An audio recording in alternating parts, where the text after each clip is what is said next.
All right. Welcome back into the Modcast, AuburnLive.com Modcast. Appreciate everybody for joining us. I'm Justin. We got Cole, Jeffrey. What's up, fellas? How about What's you? up? What's up? 2 more weeks, I think. Yeah. For everybody. For team, for recruiting. Ooh. Yeah. Oh, and then the fun begins with the transfer portal, of course. Oh, man. Yeah. It's about a Team game and there. recruiting. All right. We'll get into this game. Quick shout out to the sponsors of the show, Session Cocktail, downtown Auburn. Go check them out right there on Magnolia Avenue. Happy hour 4 to 7. They're open on Sundays 12 to 5. Go check them out. We'll be there doing the happy hour show on Friday from 4 to 5. It's pretty busy last week. I would imagine with the big SEC home game, they'll be popping and busy on Friday afternoon, Friday evening, and all that good stuff. So it should be a fun show, 4 to 5 on Friday. But go check out Session Cocktails, proud sponsor of the show. And while you're at Sessions, check out Prospects.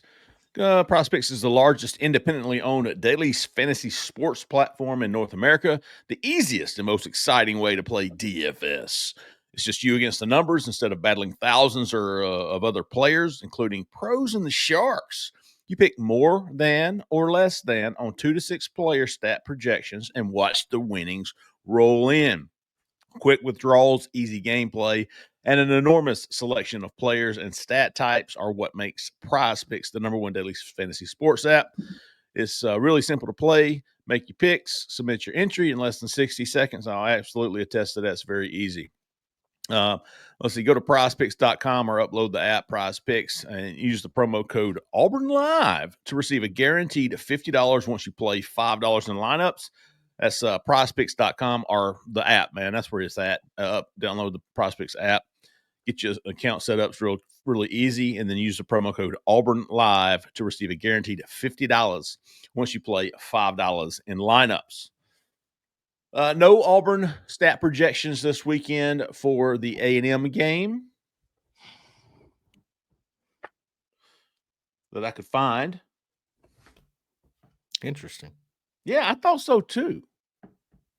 I thought we might have a couple of lines on that game. Has Auburn become that irrelevant? Well, some of the games this year, I was surprised that they had some line projections. And then some, it was like Auburn, Oklahoma, I don't think had that game. And then it was like Auburn and maybe Arkansas, they had that game. But no lines for this week. Where's my app? Where is it? I can't remember. Here we go. Let's see what they've got. It seems like Colorado is a very popular team to be projecting. Oh, yeah, absolutely. They're here all the time. Colorado, Travis, Hunter, Shedeur. Oh, how about some? Is the game of the week Indiana and Ohio State? Is that this week? It should. Yeah, I think so. It should be. I don't know what the line is on that game, but I'm a big. Here's the thing. Do y'all remember 4 to 5 months ago when Juju Lewis, he was committed to USC at the time, but you were starting to hear Auburn, Colorado, Indiana, and like in Indiana, and everybody, including me, was like, "What the hell's Indiana doing there? What the like? Look at Indiana now." I understand it now. I didn't back then, but they're no longer a factor. He's going to be committed to Colorado by the time this comes out. Yeah. But anyways, Kurt Cignetti, wasn't he like a director of recruiting for Saban or something like that? Yes, yeah. He was the director of player personnel. Yeah, he had a lot of ties. So, but anyways, go to prospects.com, man. It's fun. I'm going to pick out some winners. That's all I do is pick winners. Google me. Auburn has a streak, 7-0 or 8-0 now with a 100-yard rusher. They win games under Hugh Freeze when they got a 100-yard rusher. Interesting. Yeah. In no way do I think Auburn will have a 100-yard rusher in this game. By the way, I'll tell you what, Justin. Yeah. The more speaking on that, yeah, go ahead. The over under. What are we at? According to Zach in the back, it's 46.5. That's a lot of points for these two defenses. Yeah, it's was it 2.5? I mean, so you're looking at, 24-21 puts you at 45. That's probably that's about the max. I mean, I would think that over under is probably close to as many as I think will be scored. So I would lean under, but Me too. they could hit it, but I would say that 40 getting to 45 plus is probably towards the top end of what I think they're going to do. Probably some defensive points, pick sixes, scooping scores. I don't know how Auburn's offense is. I mean, we'll get to that later, but we're talking about an offense that scored 7 against Vandy at home. Oh, yeah. All right, quick game notes as we always do. As Cole mentioned, 100-yard rusher. The more interesting one to me is when under freeze, when Auburn allows 20 or more, they're 0-12. Yeah, that's rough right there. So you just give if the opponent hits 20, they're 0-12. It's over. This is when they a lot allow about the offense.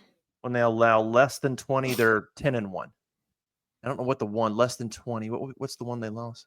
Vanderbilt. They lost 17 to Vanderbilt and lost just a couple weeks ago. That's yeah, right. Have they scored 20 and lost? That's what I was thinking. I think they've lost. Scoring. Yeah. They're 9-4 when they go 20. When they score 20 or more, they're 9-4. But when they score less than 20, they're 1-9. So like that 20 number, getting over 20 and allowing 20 or less is literally the number. When they score less than 20, they're 1-9. When they score 20 or more, they're 9-4. Of course, when they hit 30, they're 7-0. That's a high number. When they give up 20, less than 20, they're 10-1. When they give up over 20, they're 0-12. So it's like that 20 number under freeze, getting there and not giving it up is almost like a guarantee one way or the other.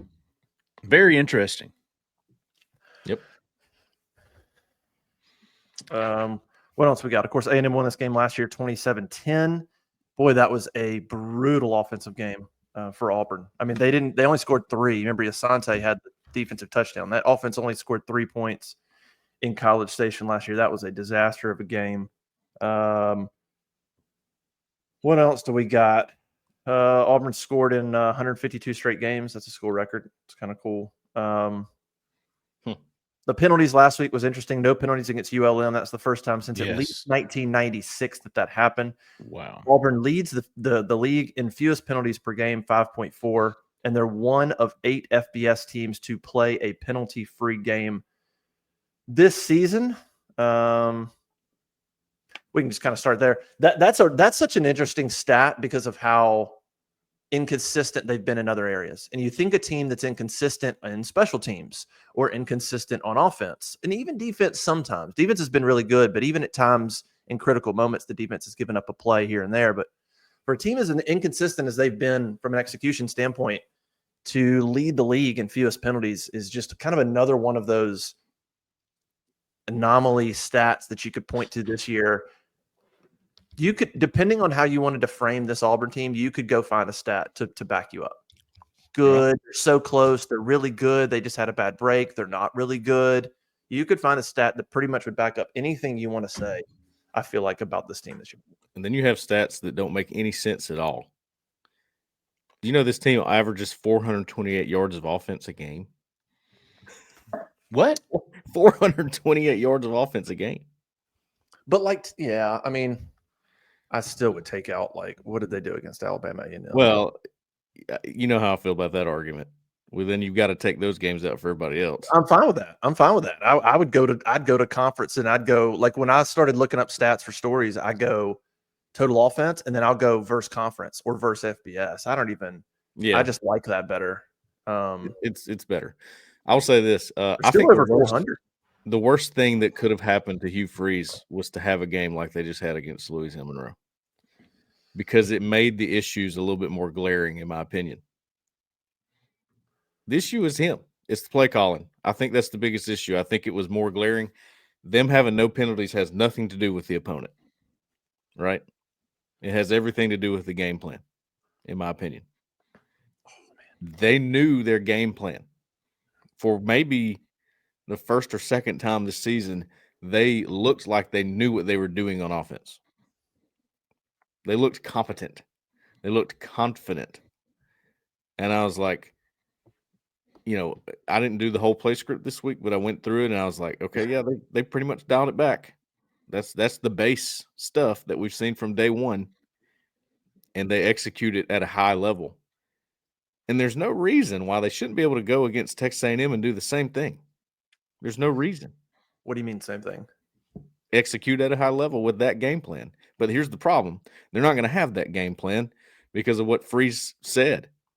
He said the temptation when you're playing a really good defense like A&M is, man, we gotta figure out, we got to do a lot of things to keep them guessing. In other words, I'm fixing to make up a whole bunch of packages this week that we don't know how to execute. Well, I think the deal is he going to give in to that temptation? Because what he said Monday was that's the temptation, but he also said, because I asked the question, I go, hey, what did you do Saturday that you think can translate in against Texas A&M? Like, what can you take into that game? What do you think you can carry? And one of the things he said was keeping it simple, like keeping it, do what we do, don't overcomplicate it. In so many words, I don't know exact quote, but that was kind of what he said. I got that. And then he talked about temptation. So again, with Freeze, it's always the question of, I think he's sort of saying one thing, but his inclinations sometimes want to go the other way.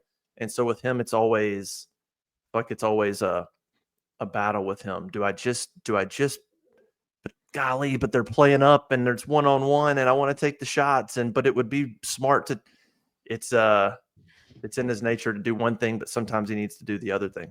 That's the thing about it. He knows what the better idea is. He knows. He said it. I read what you wrote and what he was saying. He absolutely knows what the better idea is, but he is tempted to not do it.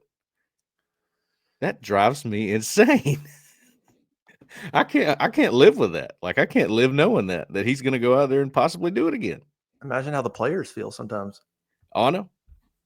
That's what I'm saying. Now he did, like you said, he did come back and he was like, well, I mean, this is what we need to do. This is probably, we learned something. This was the trick or the secret. He said, I think one of the secrets to us playing better was not carrying very much in and saying, because, and then he starts going into the temptation thing. They didn't carry much in, right? He knows that was like the secret. He called it the secret. Like, that's the secret sauce. But he's still tempted to do it the other way. And I don't trust him at all. So there's that.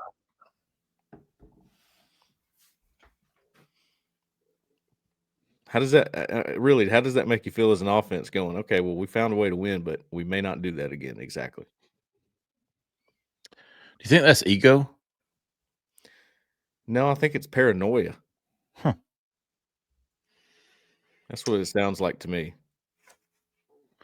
Well, when Justin was talking about that earlier, I was thinking, KISS, keep it simple, stupid. And that's exactly what you said.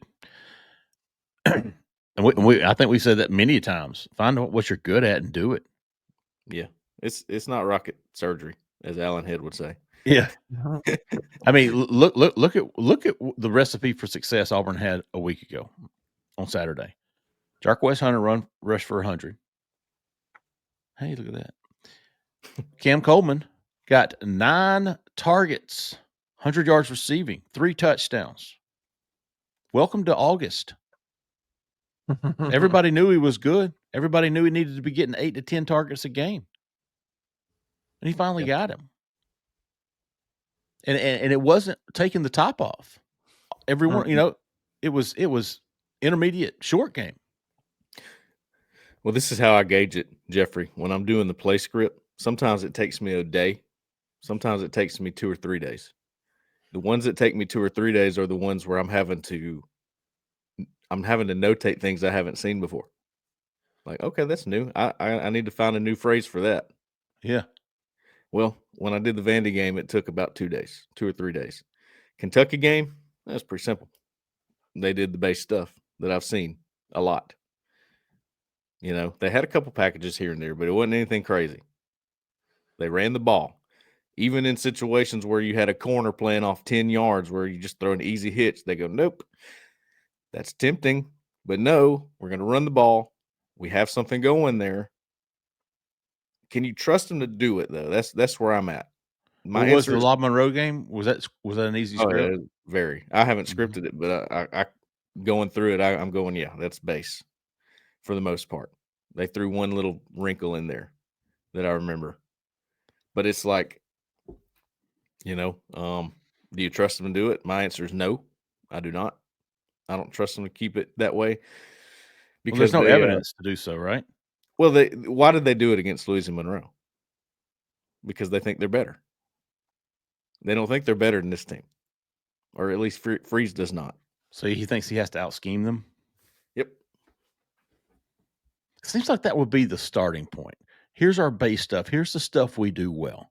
We're going to try like hell to have success off the stuff that we do well. And then if we can't, then we maybe try something different. But you don't come out of the gates trying something different. Well, the biggest glaring thing to me is that you're averaging 428 yards a game and still over 400 in the big games, right, Justin? Yeah, 406 against FBS. I don't even have to look at the numbers from a year ago to know they were not going over 400 a game, right?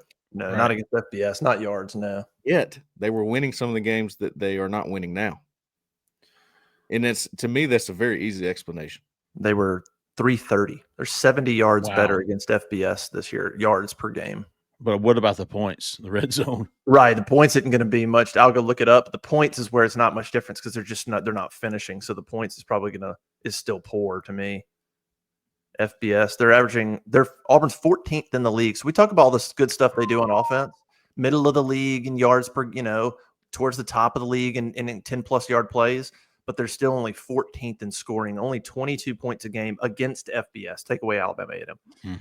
Mm-hmm. Last year they were 24, so 2 points better. I mean, so basically the same. But if you went and looked at, like we said, 70 yards better per game, but only 2 points better.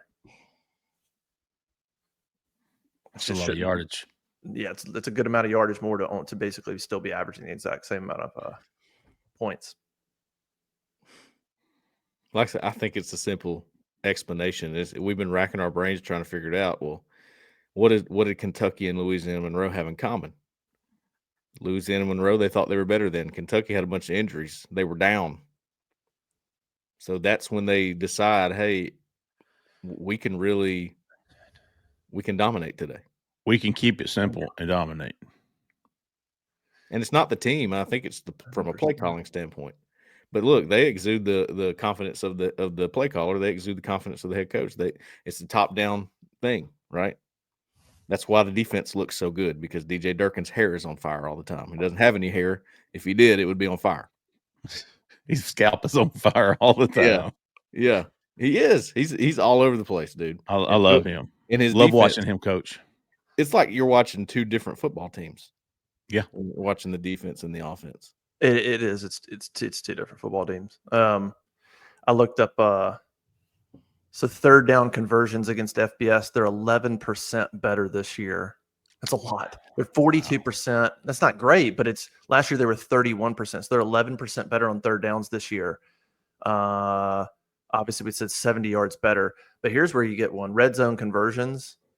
Last year, Auburn scored 85% of the time, which was 9th in the league. They scored 23 touchdowns in the red zone last year. This year, they are 15th in the league, 74 or 10 percentage points worse in the red zone. And they only have 13 touchdowns in the red zone compared to 23 last year. So you're minus 10 touchdowns in the red zone difference, which is 2 games to play. So that's where it's weird when you look at this team. You're like yards per game way up, conversions way up, explosive plays way up, but then red zone worse. And then, of course, you can point to turnovers. So it's like there's good things happening, but at critical moments when they need to execute, it's just the story of the year. They're not getting it done, which is why this game is so – I fully expect Auburn to be in this game. I mean, I said last Sunday, I posted on the board, I said, somebody talked me out of picking Auburn to win this game. I'm still almost there. I've got all kinds of vibes that feel like Auburn – can win this game. But then I go back to it's all vibes. There's go back to evidence. Cal, Arkansas, Oklahoma, Vanderbilt. Yeah, they'd have to Missouri. break the trend. The trend says they don't. No. The trend says they don't make the plays over 60 minutes. The evidence says that they're not going to make the critical plays over 60 Yes. minutes. Yes. It's more vibes going, maybe this is the one where they do, and you're really just guessing and thinking maybe it's the one. In all seriousness, I understand what you're saying. I do feel a different feeling around this game. It does not feel like the Cadillac game where Auburn and Texas A&M are not very good going into it, and it's still like hyped for some reason. Obviously, I mean, like Auburn doesn't even have numbers on prospect. Like it's not like a hyped up game. Everybody in the country expects Texas A&M to win and continue their playoff run, but Auburn fans don't. They look at it a little differently. They feel a little bit of confidence about this one, like weird confidence, and I don't. Spread. Mm-hmm. The spread. You're right. The 2.5 spread. points. The spread. I think Vegas has given Auburn credit all year, if we're being honest. Hell yeah, they have. Is this the first game this season at home that they've been a dog? No. Oklahoma? Weren't they like did that flip? Did that start Auburn was Oklahoma and it flipped to Auburn? I think No, Auburn was no. favored in that game. You're right. You're right. It is the first one, I believe. What first one? What?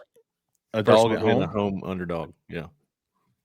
Yeah, the Oklahoma one is the only one I can't remember. I thought maybe that started Oklahoma and then flipped to Auburn, but I could be wrong. I could be completely wrong on that. Zach, maybe I'll look that up. Because I was shocked. If I'm remembering correctly, I think it was that game. I was shocked. Auburn was like a 2.5, and it might even went up. Yeah, it could have been. Could have started slow. Certainly, Cal and Arkansas, they were. And that's why I was, man, that's when I was like, Auburn had that game. Was up 2 scores in the fourth quarter, if I'm not mistaken. And I don't know who was standing. I was like, all right, that's it. They don't have to throw another pass, run the football. There was 9 minutes left to go on the clock in the game. And he's still throwing the football. And there's your pick 6. How about getting it empty on 3rd and 4? It was 21-10 with 14-12 to go in the fourth quarter. Luke Deal caught that touchdown. It was 21-10 with 14-12 to go in the fourth quarter. And then Auburn got a turnover on the Oklahoma side of the field, if I'm not mistaken. Had the ball on like the 45 or something, and I was like, ball game. Auburn just beat Oklahoma. And they're throwing the football. Close. That's the thing. It is just like that game and the Arkansas game, but even more so that game. Yeah. That game, Auburn had 26 first downs to Oklahoma's 11. You had 482 yards to Oklahoma's 291. I mean, you were 4 of 14 on 3rd down, not great or anything. Oklahoma was 2 of 11. So you held Oklahoma. Awesome. Oklahoma had 11 first downs, 290 yards, 2 of 11 on 3rd down, only had the ball 24 minutes, and you lost at home. That's gross. You outgained Arkansas. Arkansas at least had a few more first downs. You still outgained them 431 to 334. That was closer, though. Arkansas held the ball 36 minutes. Like, Arkansas did some good things in that game. That was one that could have gone either way. And then, of course, Cal. I thought Cal was pretty physical. Could have maybe, the Oklahoma was the really, really bad one. And Missouri maybe too. You had a 2-touchdown lead in Missouri fourth quarter, but that Oklahoma game is. Zach said Oklahoma was 1.5 point favorite going in. So by the time it kicked off, I believe so. That sounds right. When it kicked off, it was 1.5. I think so. It was close for sure. I know the only one that comes to mind is Auburn was favored by 7 against Vandy. Yeah, maybe that's the one I was shocked at. That was kind of shocking. Yeah, I remember that one. You're like,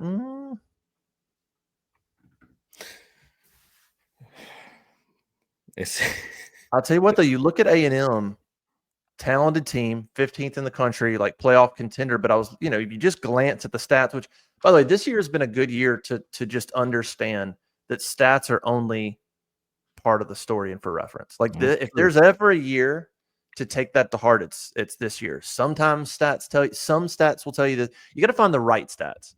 I would say that's the deal. There are some stats that you could point to with this Auburn team, like we talked about a couple weeks ago with like field position. There's a couple where you're like, you could find one and go, that makes a lot of sense.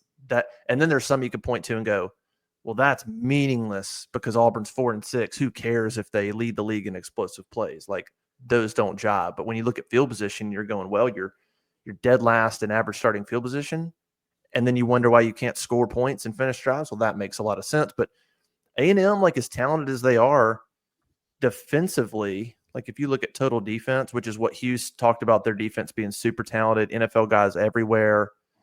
Conference play, they're 9th in total defense. They're 70 yards worse than Auburn per game, total defense in the league. And then you look at, let's say, scoring defense in conference play. They're 23 points a game. Auburn's right at 21. So like they're 23 points a game puts you at 8th. They're talented. There's no doubt they're good, but I mean, in conference play, they've been. It's not like they have one of the top 1 or 2 defenses. Like that's what I think Auburn can. I think there's something to be had for Auburn. I think that they can create some plays. I feel like it all comes down to the offensive line. I don't think this is a Peyton Thorne game. I think this is an offensive line game. If they protect him, I think Peyton's playing okay enough. I think he's playing fine. And when I say fine, I mean he's playing good enough to keep you in a game if the O-line protects him a little bit. But that's my question. They do have some talented defensive linemen. So it's just, can the O-line give him some time? Because Cam's talented. Keandre's talented. Malcolm, like, I think there's some plays to be had if he can get a little bit of time. If he doesn't, it's over. I mean, it's just if they don't protect consistently enough, if every time they have a good first down and it's 2nd and 5, and then Hugh goes, okay, 2nd and 5, I'm gonna take a little shot here, and they can't protect him, and then you get sacked. Like if that stuff happens, it's over. It's not gonna work.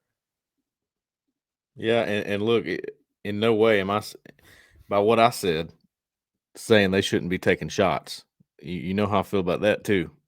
There's been plenty of times when you need to take shots. I think the ULM game shows you Cam Coleman can make a play.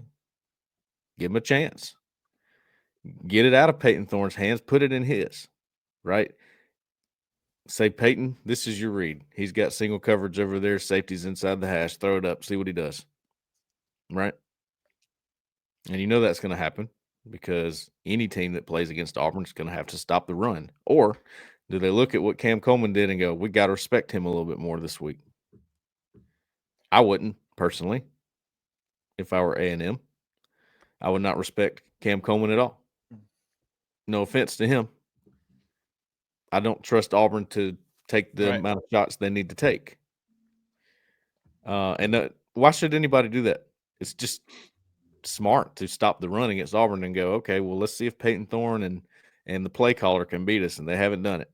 Right. That's where you're at if you're Auburn right now. You hope you gain some respect with what Cam Coleman was able to do this past week, with what Keandre Lambert-Smith is capable of.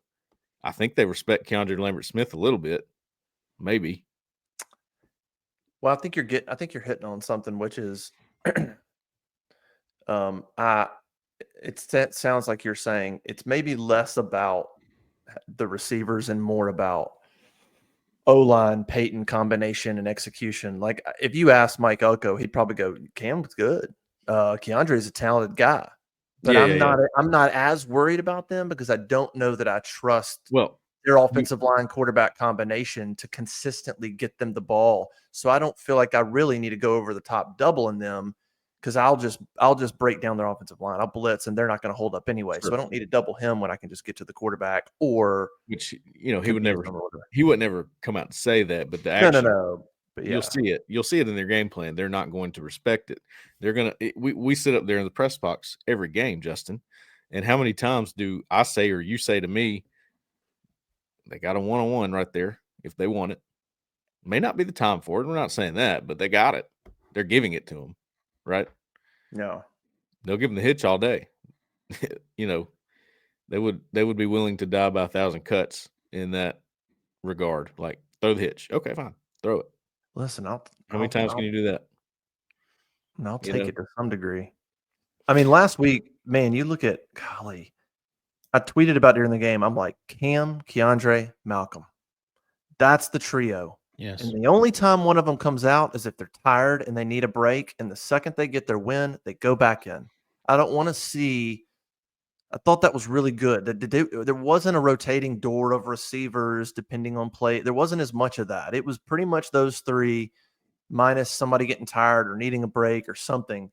And obviously it's ULM, but between those three, 20 catches, 267 yards, and 5 touchdowns. That's what those three did last week. Now, that's ULM. I get it. But that's your trio. That's your playmakers. Those three, Jarquez, they need to get, like, you should repeat what you did. Cam should get 8 targets. Keandre should get 8 targets. Malcolm should get at least 6 targets. That should be the minimum.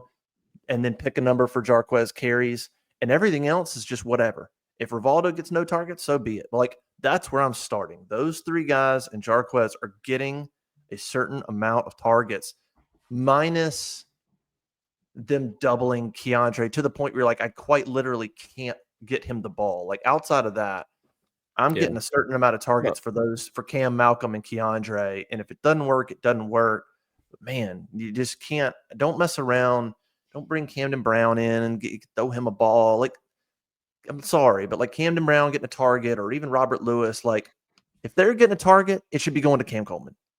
If Robert Lewis gets a target, it should be going to Malcolm Simmons. I mean, I just, outside of a weird circumstance, I like what I saw last Saturday, and I wish they could repeat that. They're going to have to force it a little bit too. They're going to. Coverage is going to be tight. They're not going to be given a lot of space. But that's what you got a guy like Cam Coleman for. When that is the case, he makes the play. And what does that do for you? I mean, really think about it. Not only does, it give you a chance at a big play, it helps your quarterback and your offensive line a lot. Hey, there's no read here. You just throw it. Just put it in the right spot. Yeah. This is not a progression. This is, hey, throw it to Cam's back shoulder. Let's see what happens. There's a pretty high percentage chance, I would say, that he's either going to catch it or be interfered with. Right? Yeah. Give him a shot. I mean, I think they're not doing enough of that because they're afraid of getting behind the chains. How many times have we heard Hugh Freeze say that? Oh, I ain't getting behind the chains in this one. You can bet we're not going to get in 3rd and long. He's the best player on your offense. He has to be involved. Yeah. You have to get him involved. Force it. It's okay. I'm with him about getting behind the chains, obviously. That's not good. You can't do that. You're not going to make it that way either. But what exactly are you afraid of at this point? That's what I want to know. You're 4-6. Well, I don't think it's afraid. I would say it's less about being afraid. I just think, like we've talked about, I think Hugh battles with go to my guy, like pick a very simple play, make sure my guy's isolated, and we're going to go one-on-one versus, okay, what's the down and distance? What are they running? So what would be the perfect play against what they're about to run? You know what I mean? Which is like, I don't completely fault. It's not like that's a bad way to look at it, right? Like you're looking for the best opportunity, but sometimes you go, I'm gonna go back to Cam. What's my best play to go back to Cam? I don't even, versus going, okay, it's 2nd and 4. They're gonna run this. So what's the perfect play against that defense? What should we run? Oh, it's a pass to, and it's gonna go to Rivaldo. And you're like, well, yeah, but do we have to? Can we maybe just go back to Cam? Is there another option? Yeah, I get the perfect play might be Rivaldo, but I don't know. I don't want to take away that he has dialed up a lot of good plays this year. Don't let me take that away from him. And look, he'd look at me between the 20s. He don't give a rip. He don't give a rip what we're saying, and he shouldn't. He'd look at me and laugh, dude. What? Like, he didn't care what we're saying? He shouldn't. He shouldn't. He should not care what we say on this podcast. He pays attention. Yeah, I'm sure he does. I'm sure he's having his morning coffee watching the Modcast right now. But no, seriously, this is just not. How should I scheme? Yeah. Let me go see what Pink thinks. Turn into Auburn Live.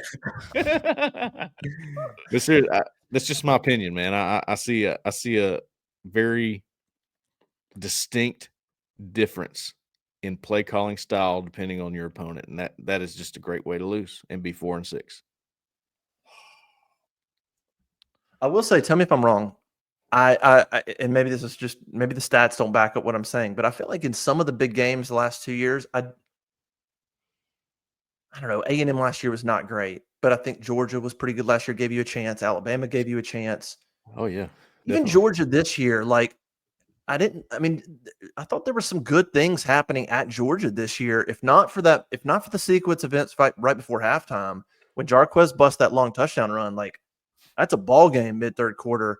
I don't know. I thought some of the bigger games, I thought he's done okay, like in terms of figuring out the best strategy to try to move the ball and win against a really good defense. Outside of, like I said, College Station last year was a disaster.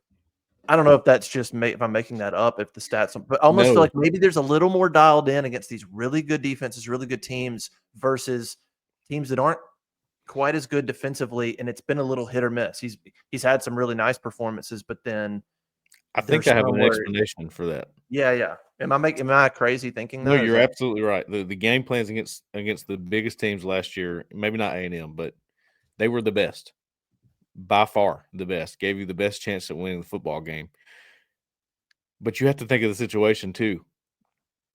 Freeze, I mean, they knew if they don't win those games against Alabama and Georgia, they're okay. Nobody expects you to win those games at all, especially not in year one in a rebuild where you just got 25 transfers to come in, right? Flash forward to year two, you get in those games, and now the expectation is changed. You do have a shot to win these games. Preseason, everybody thought Auburn had a shot to be good this year, right? Yeah, I mean, Vegas was 7.5 wins. I said 8. That's where the paranoia comes in a little bit with Freeze. Honestly, this is the worst place for Freeze to be, the way that he thinks, and I'm starting to learn. Almost got my roster where I want it, but not quite, so I don't have the confidence to just step on people's throat. Last year, you didn't have enough at all, not even close. So he was like, well, we'll be fine. We'll we got nothing to lose. You want him to get to the point where he's got everybody, but my goodness, man, you got to make it there. You can't wait for the perfect roster. It's never going to happen. Right? Well, you might need to say that again. You can't wait for the perfect roster. It's never going to happen. That goes back to the old, we'll wait till we get our roster. It's like, okay, well, I mean, you're probably going to face teams with a better roster, and you can't wait till you get like the perfect roster to just say that's when we win games. That doesn't fly. I mean, I studied the play calling to a T. Y'all know. I can see stark differences against certain opponents, and it bothers me. Vandy's certainly not waiting for the perfect roster. I will no longer be silent about it. You can't silence me anymore. You will no longer be silent. I mean, I'm going back and looking at even the Vanderbilt game. I mean, you outgained Vanderbilt by 100 yards. Time possession was pretty even. Neither team was great on third downs. Just shows you why this day and age, especially like yardage, you outgained Vandy by 100 yards. Missouri only had 286. That's a game where you had a lead, but you didn't do anything on offense in that game. You outgained Oklahoma big time. You outgained Arkansas by 100 yards. You lost that game. I don't remember what Cal was. Cal ended up being, you outgained them. Nope, you didn't outgain them. That Cal game, I thought Cal was more physical. I kind of just thought Auburn. I thought Auburn was not the better team that day, but there's a couple of those. Back to your Freeze point, I mean, when you're talking about that, imagine how we look at this team. Think about how everybody on the corner talks about being frustrated with this team and how we all can go cherry pick a stat, right? So imagine how Freeze thinks when he's trying to call plays for this offense.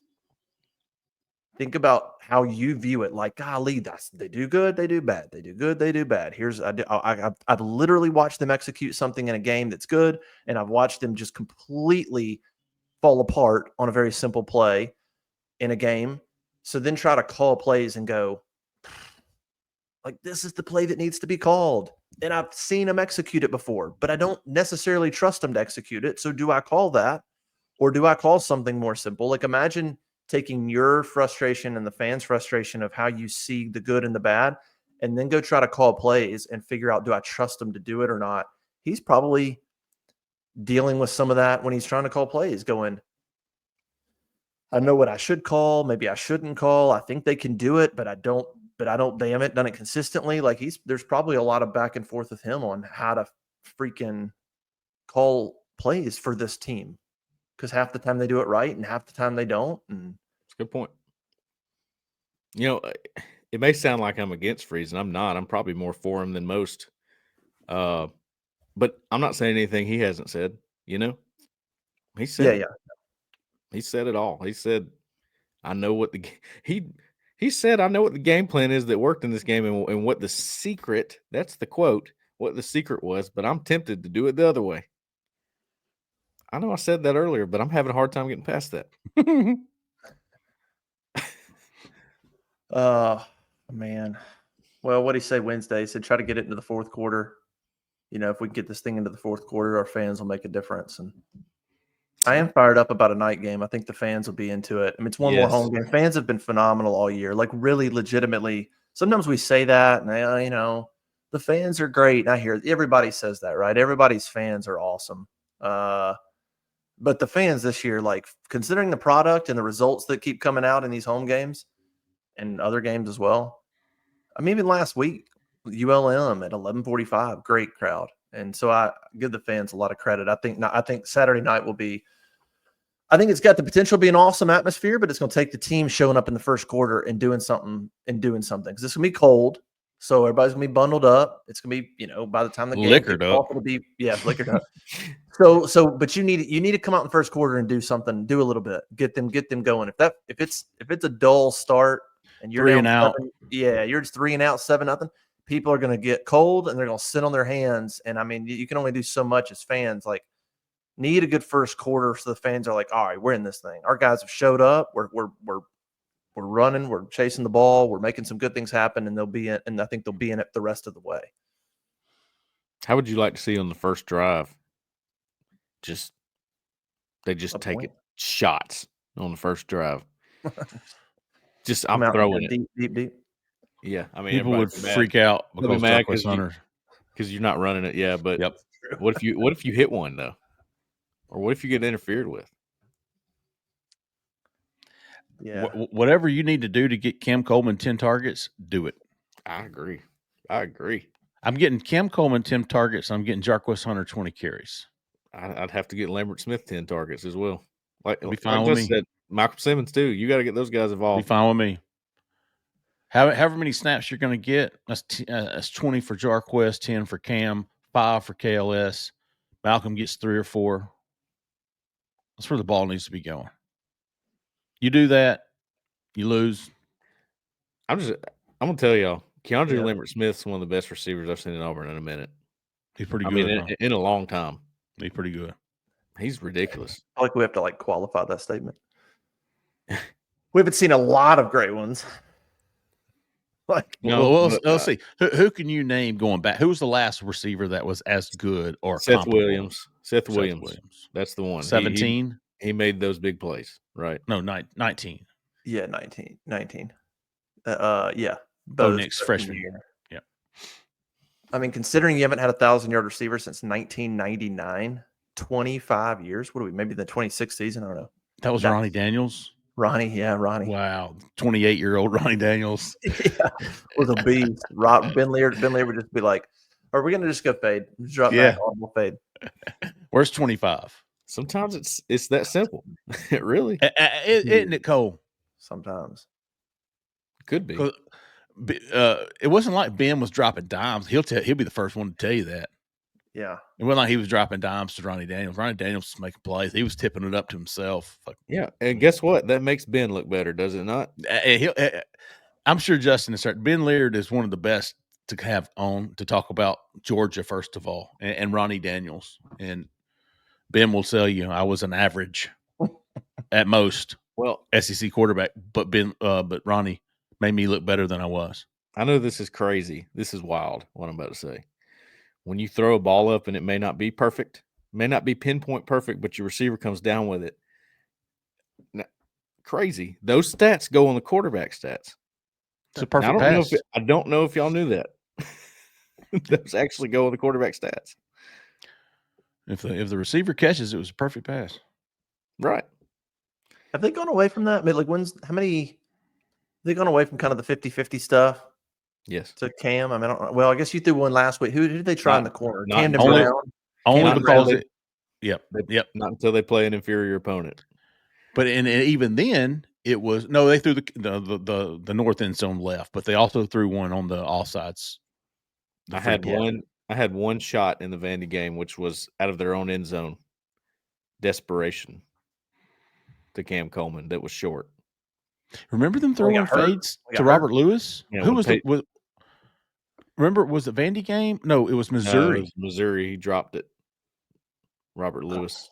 It's a good pass. That was a dime. That was an RPO. Why are by you the throwing way, it? that was not a shot. That was an RPO. The run play was mid zone. The shot is just a fade, and Peyton threw the fade, hit him right in the hands. Should have been a touchdown. Poor guy. Yeah, I mean, he sent a message. Look, it is what it is. You got to make the play, right? Yep. You got one job. Figure it out. Figure it out, big dog.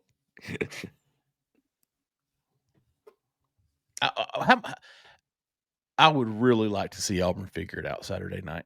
I really would. Dude, Auburn needs this win. Heck yeah. And mostly, and I'm speaking selfishly on this, like for recruiting purposes. Oh yeah, they need this win. Be pretty freaking big, man. Be pretty freaking big. I mean, yeah, it'd be big for the. I don't know. I think it'd be big internally. Auburn still may not go to a bowl. May go to Tuscaloosa and lose. Sure. I expect that. You could still finish 2-6 in the SEC, and that's unacceptable. But that's pathetic. But yeah, I think internally, you haven't beaten a ranked team since 21. Great day. So, I mean, if you don't get one this year, you're talking about 3 straight seasons of not beating a ranked team, and really 3.5. And even for Freeze, man, even for not so much for the fans that have the doubters of Freeze, but like just for Freeze, the staff. Just to be like, we got over the hump. The players, we got over the hump and we got one. And it'd be big. Doesn't mean you're going to go beat Alabama, but I think it could. I think it could give you some internal confidence inside that building that they probably need right now. It's kind of like having a bunch of bad days, and you're like, I need a good day. I just need a good day. I need a day where things go right, so that I know that they can go right. I know what can happen. I know that we're capable of getting over the hump. We're capable for 60 minutes of winning a game against a really good team. We can actually do it. There we go. We did it. Like there's just something to that. And you mentioned the recruiting too, right? Big recruiting weekend. That, if they're winning, if they're in it, the atmosphere is going to be awesome. If they're in it in the fourth quarter, that change between third and fourth quarter is going to be electric. Yes. Yep. Need it. Yep, that will be fun. I think they got a chance, man. I mean, A&M, look, A&M's a really good team, really good, really sound team. But you look at A&M, I mean, they're coming off of, first of all, Le'Veon Moss gets hurt a couple weeks ago at South Carolina. Big deal. Done. And they lose that game. They get blown out in that game. Their next game was a non-conference with New Mexico State. Mm-hmm. So they haven't played an SEC game since Le'Veon Moss went out. And I mean, the one that he got hurt in the middle of, they got crushed. And I don't know what kind of team they are without him for a whole 60 minutes. I don't know. That's their leading rusher. It's a big deal. I think he was number 2 or number 3 in the conference in rushing. He was a stud. Do they still have Amari Daniels? Yes. Is that their guy? Mm-hmm. That guy was good against Auburn last year. Yeah. And see here, let me tell you somebody who's going to play an absolute critical part of this is DeMarcus Riddick. Amari Daniels is good. Yes, he DeMarcus is. Riddick. So the last 2 games Auburn has, you've got was it Marcel Reed, Jalen Milroe. Mm-hmm. He's dangerous. 2 dangerous quarterbacks. DeMarcus Riddick is going to play in a vital, integral part of Auburn's last 2 games on defense. Because, I mean, we've seen him do a fantastic job spying the quarterbacks that he has so far this season. He is good at it. He's good. He's so dang fast. Yes. I mean, he's one of the faster linebackers. I mean, you're talking Harold Perkins type athleticism here. Yes. Right? He's good. I don't think that's a long shot to make that. I'm not comparing him exactly, but that kind of athleticism, right? I'm fine with it. He's good. Yep. I was looking at Marcel Reed, he had so against LSU, the game where they really turned it on and beat LSU by 2 touchdowns. He had 60 yards rushing, but he had 3 touchdowns, and they scored 38 points. The next week at South Carolina, Carolina did a great job. He had 16 carries, only 46 yards, so not even 3 yards a carry, held him out of the end zone. So they held him in check. He had 91 yards against Bowling Green. They won by 6. That's crazy. A&M beat Bowling Green by 6. Totally missed that. At Florida was a really impressive game. He had 80. That's the game I think he came in that game. 83 yards and touchdown in that game. He started since then. Yeah, so he's had a couple of big games. Most of the time he's about a 40-ish, 50 yards rushing per game, but he's dangerous. You're right. DeMarcus Riddick's going to be big. That whole defensive line keeping the rush lanes. Well, I think what Heath said on Monday, he said, it's kind of funny. He said basically, we've had enough games against dual threat quarterbacks. And he kind of said something like, and we've kind of played like crap, a few of them. He goes, but maybe we've learned, maybe we figured something out. And they didn't use DeMarcus Riddick the first half of the season. Nope. Yeah, not against Cal, not against Oklahoma was the first game he played, and he led the team in tackles that day, chasing around Michael Hawkins. I'm telling you, that's going to A&M. Marcel Reed is not going to beat you with his arm consistently. A&M number 2 in the SEC in rushing, 212 a game. Auburn's number 3 rush defense. There's your.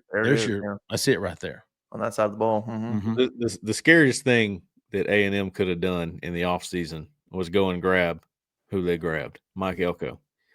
I respect the crap out of him as a coach. I've studied him a lot. And when I was in college, our coach knew him, and he was like in on meetings and things, and I just learned a lot about him, and he's fantastic. He's a sound football coach, just like you said, Justin.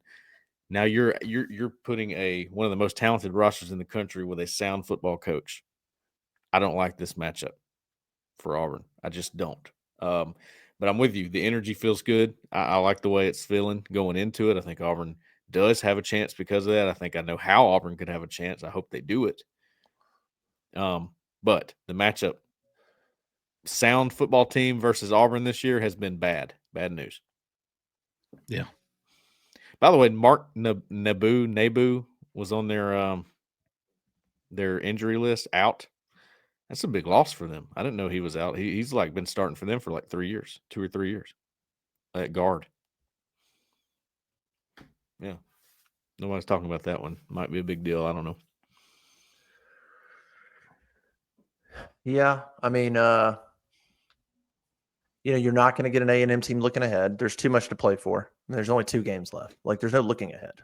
So I know everybody tried to make a big deal about Mike Elko's slip of the tongue. That was the most overblown nonsense I've ever seen. He meant the question was about Texas. He said Texas and immediately said Auburn. It's just nonsense. They're not looking ahead. There's 2 games left. There's no reason to look ahead. So I think they'll be ready. Both teams probably looked ahead. Both teams played non-conference last week, so both teams already peeked ahead in the game tape and all that good stuff.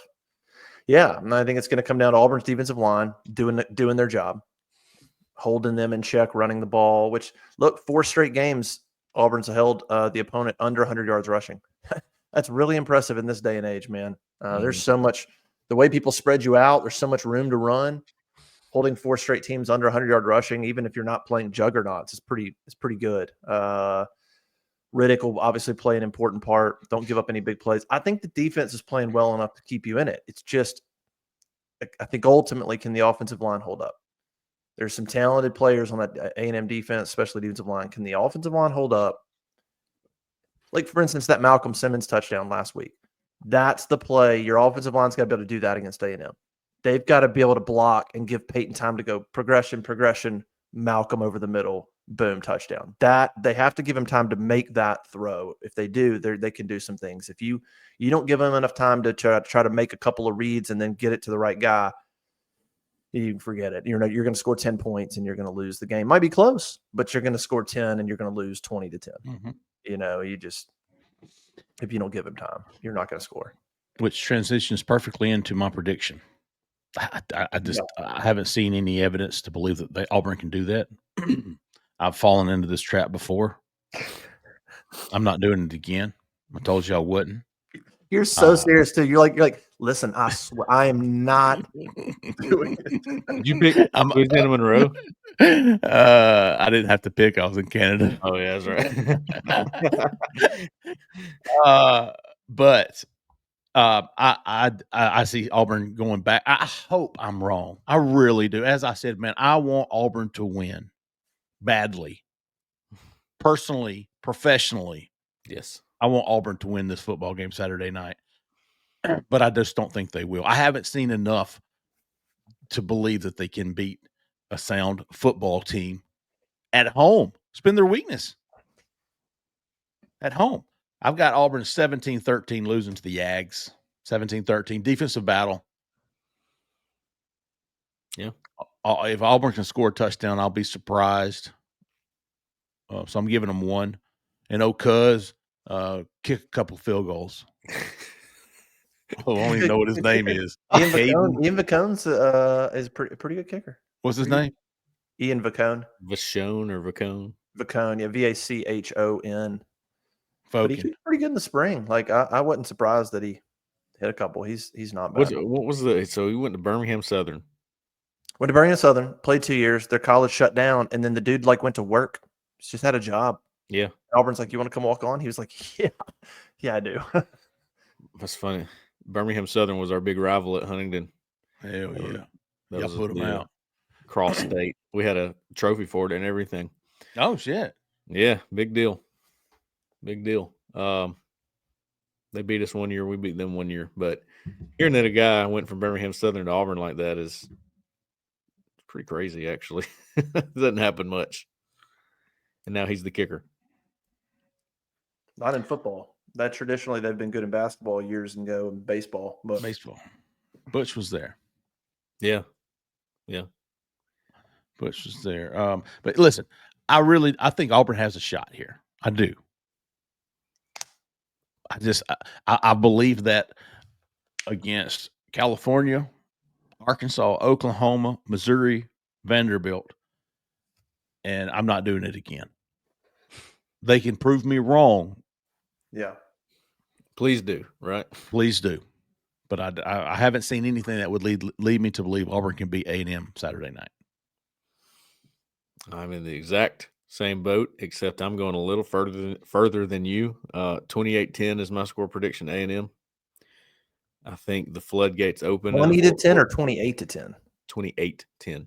Oh, God, that'd be yikes.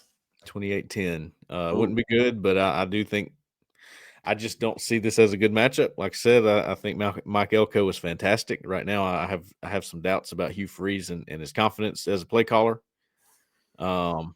And I really, really want him to prove me wrong and just rub it in my face. Yeah. I want him to call me an idiot. Yeah. I want him to call me out in the press conference. That Cole Pinkston, that idiot. I told him I was going to do it. I was watching the Modcast the other morning, and I got news for those boys. I don't know who they're messing with. Cole's quote's going to be up above the locker room as they walk out. Seriously, I want that. I don't want to be right on that. So is that like a 28-3 and Auburn scores a late touchdown, or is that like 17 close 10, for a 20 little to while, 10 and then pull away? And then pulls away. 14-10, touchdown, 21-10, put it out. Right. And then Auburn's defense, I have a lot of confidence in them, man. That's why I've got them at 17. But I'd have a lot of confidence in Mike Elko, too. I think that guy's legit. We'll see. I think the defense does enough to win the football game, and once again, the offense does not. 17-13. Yeah. That's where I came up with mine. Fair. Nobody would argue with that, I don't think. That's been the script all season. Yep. What are you thinking, gut there, Justin? Have we talked you out of it yet? He's not going to do it. He's not going to do it. Oh, my gosh. I want to pick Auburn so bad. Do it. Oh man. I just feel like a pick for Auburn would be 100% vibes and trying to feed off of, did they find a little confidence? It's a night game at home. Surely once in a season they play 60 minutes and they get over the hump. Everything about picking Auburn would be hopes and dreams. Like you're wishing for something, or you're thinking something's going to happen that hasn't, and there's really no evidence Right. that it will. And it easily could go, like I could easily see this just being repetitive. And I can see both y'all's predictions coming true. I could see it being close, and A&M wins another and Auburn loses another heartbreaker. I could see A&M coming and handling business, and you're like, okay, this Auburn team just is not. It's just not happening with them. Oh, I could see it happening. God, I want to think that they get over the hump. Oh my God, screw it. I said I would not do it, but I just can't. I've had this feeling all week. That they just were going to pull it out. I'm going to say it's been a terrible season for just so many reasons, and some good things happen Saturday night, and they squeak this thing out like, oh God, 2017, 17-14. Let's say 2017. I'm going to say Auburn wins 2017. I'm going to say they come out with a good first quarter and they sustain. They've learned enough. Defense plays well, contains Marcel Reed, and they hold on. I don't think it's a thing where now if they're losing, I don't know that I would love if it's 17-13. I'm not loving them go score late fourth quarter touchdown. I'm thinking it's more like they get up, maybe they can get up 2010 and hold on. Maybe A&M scores 2017 and they hold on. That would be my better recipe. But what's it matter if I'm wrong? Who cares? I'm going to go with the vibe and just say they squeak one out. But I'll say if it's 28-10, like Cole says, yikes. I know A&M's ranked, but look, the spread's 2.5, and I know the season has sucked, but there's a lot of fans that are thinking this is a night game. You're at home. This should be close. I don't think fans think they're going to win, but I think a lot of fans are thinking we should be in this game. If it goes 28-10, oh boy, I'm gonna long off season. I'm going to go on the corner and be like, I'm probably a little unrealistic on that. I'll be honest. You have to forgive me. I live by this one rule: you can't have nothing. Right. Listen, I could see that happening. If it's 20-10 A&M and it's another game where things are just not quite clicking and it's cold and you're Auburn and you're in the fourth quarter and you're down 10 and it's 45 degrees and you're like, here we are again. This kind of sucks. And A&M's going, we're going to finish because we got Texas A&M. I could easily see it getting stretched to 28-10. It's a legit option. Yeah. I think it's so realistic. I think those first 2.5 quarters is going to decide on if Auburn's in this to the end or if they're just trying to hang on and it doesn't work. So let's just have a good night. Please. Please. So what's your score, Justin? What was it again? I'm gonna say Auburn 2017. They pull off just a massive upset. Not even a massive. Vegas wouldn't be massive, but I think everybody that's watched Auburn would go, "Holy shit, they did it!" No, you beat number 15, 8-2 A&M. That's massive. You're 4-6. Don't rush the field, though. God, please don't do that ever again. It's just ever since South Sun. I don't know. I'm gonna be completely wrong. I just think something good happens. It's just been too crappy of a season for something good not to happen. Something good, one thing good. Yeah. And then we'll see. Alabama's a tall task, but maybe it gets. South Carolina. Zach says like South Carolina rushing the field after Missouri. We're getting crazy with the rushing the field stuff. What are we doing? Well, they're just Ole Miss did it twice. Did they? Against Georgia. And they rushed the field, and the game wasn't even over because their lack of football knowledge. Golly. You saw that coming too. Man. Ugh. All right. Well, don't corner. Don't be mad if Auburn loses. Don't get mad at me, man. I'm just trying to get some good vibes going. Well, they're not going to be mad at me and Jeffrey at all. We've tried to Trying to get some prepare. good vibes, man. I really am. We'll see. Should be a fun, busy. What's the recruiting weekend? How many we got? 5 official visitors. Yeah, that's got 5-star Justice Terry. Got Tennessee defensive line commit Darion Smith coming in for official visits, along with a couple of Kyle Ellis, Sam Turner, Bryce Diaz. Some studs coming in. Deuce Knight will be back, which is big. Yeah. So there are going to be a lot of recruits there. Listen, most importantly, the commitments that are kind of wavering, or at least allegedly wavering, like Jarrett Smith, who's visiting other schools. Yeah. Deuce Knight mentioned him. Tavares Dice, who's been flirting with Florida. So getting those guys back on campus for this last home game is big. Big time. And then we'll see if Auburn can, make a move with Terry. I don't know how much, but we'll see. Certainly a great atmosphere Saturday night, and a damn win will go a long ways with a lot of these kids. It cannot hurt. Yeah, it's only I told somebody on Twitter made a comment about a kid visiting Auburn with a losing record. I'm like, listen, you can recruit with a losing record. You can't do it year after year, but you can do it for a year or two. You meet some NIL demands, build some good relationships, tell these kids that you're the reason, you're how we're going to fix it. You're the solution. You can do it for a year or two. Now you can't go 4-6, 4-7. Whatever. You couldn't go 4-8 this year and then go. This is the last year they can do that. Yeah. You can't mess around next year. This is the last 2 games they can do this. Yeah. Oh, all right. We'll get out of here. Please go visit Session Cocktail downtown Auburn. We'll be there Friday for the happy hour 4 to 5. We'll talk some basketball too. Auburn's getting ready for Maui. They're on as we record. They're in the air right now, flying to Seattle. You will have some company there Friday. Okay. From one of our newest subs at Auburn Live. I believe her name is Rebecca. Oh. Yeah. Like I personally will have company. Yeah, she said she signed up for Auburn Live and she wants to see us at Session. So okay. Got us. And then MLC responded and said, we got another girl on the site. Yes. Oh I like MLC. Yeah. Keep her around. Let's see if we can't keep one around. Cool. We'll be there. We'll talk a little football and basketball. And go to prospects.com, upload the app, use the promo code Auburn Live to get a guaranteed $50 once you play $5 in lineups. Yeah. All right. Auburn Live, $1 for 1 week. Yeah. Do that. Yeah. And do the subscription and notifications on YouTube.